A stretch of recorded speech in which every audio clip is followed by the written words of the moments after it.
আসসালামু আলাইকুম সুপ্রিয় দর্শক, আশা করি আল্লাহর অশেষ মেহেরবানি ও দয়ায় আপনারা ভালো আছেন।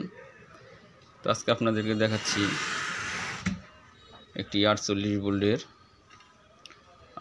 ভোল্টের চার্জার। তো এটির মূল সমস্যা, যার জন্য আমার কাছে আসছে রিপেয়ার করার জন্য।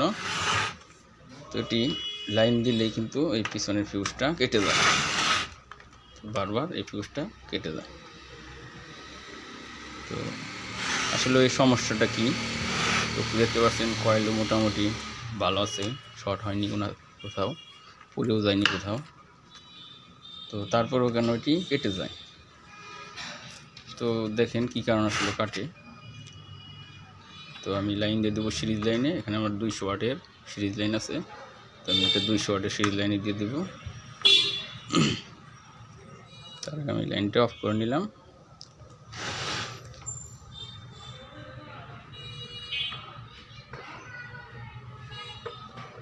তো লাইনটা দিয়ে দিলাম।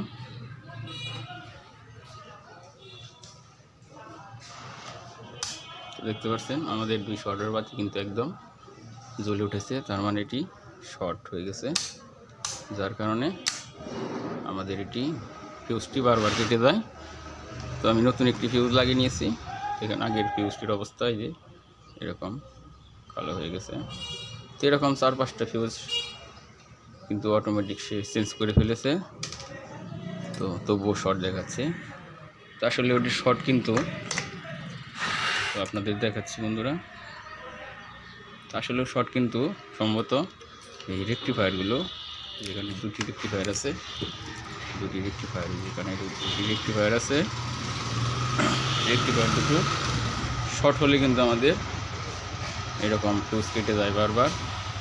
তো আমরা একটি কানেকশন, এই কানেকশনটি আমরা খুলে দেখব, খোলার পরে আমাদের শর্ট দেখায় কিনা, তাহলে কিন্তু আমরা কনফার্ম হয়ে যাব যে আসলেও আমাদের রেকটিফায়ারটি শর্ট।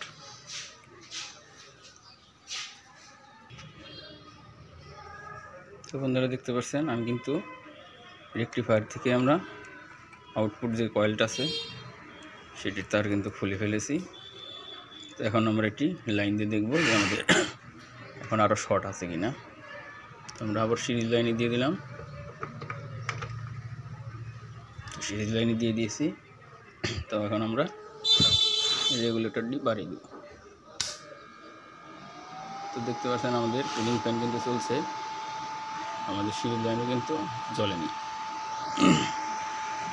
তো আমাদের রেকটিফায়ারগুলো, 2টো রেকটিফায়ার আছে, এই রেকটিফায়ারটি খারাপ।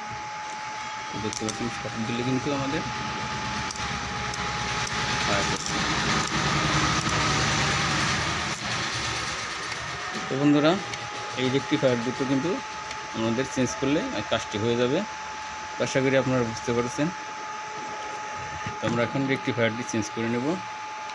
তো বন্ধুরা ভিডিওটি ভালো লাগলে অবশ্যই একটি লাইক দিবেন, আর আমার চ্যানেলে নতুন হয়ে থাকলে সাবস্ক্রাইব করে নেবেন, আর পাশে থাকা বেল বাটন অবশ্যই অলে দিয়ে রাখবেন, যাতে করে পরবর্তী ভিডিও আপনার কাছে সবার আগে পৌঁছে যায়। তো বন্ধুরা আজকে এই পর্যন্তই, আপনারা সবাই ভালো থাকবেন। আল্লাহ হাফেজ।